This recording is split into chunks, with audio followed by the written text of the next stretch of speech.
Welcome to the Slop Temple. We pray this video helps. In this video, I will explain how to remove an Audi A6 door handle. First, you'll need to prepare the door by removing the interior panel. Begin by locating and removing any small screw covers, then unscrew the fasteners. With a plastic trim tool, carefully pry the panel away from the door, releasing its clips. Remember to disconnect all electrical connectors, like those for the window and door lock controls, before fully detaching the panel. Next, we'll access the handle's retaining mechanism. Open the door and look along its edge for a small rubber cap.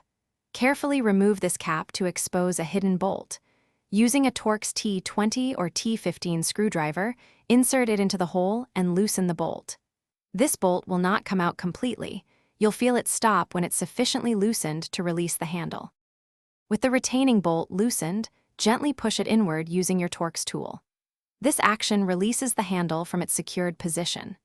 Now, pull the exterior door handle away from the door body, then slide it horizontally, usually to the right, to disengage it. Carefully tilt the handle outward and remove it. If your Audi A6 has a keyless entry system, remember to disconnect the electrical connector before fully removing the handle. To reinstall your door handle, simply reverse the steps you just followed. A crucial tip for reinstallation is to ensure the small internal mounting support is pushed outward so the handle can properly grab. Once the handle is in place, tighten the Torx retaining bolt until it is snug, but avoid over-tightening. Finally, reconnect all electrical components and carefully reattach the interior door panel, ensuring all clips and screws are secure. Thanks for watching. Consider subscribing if we helped you.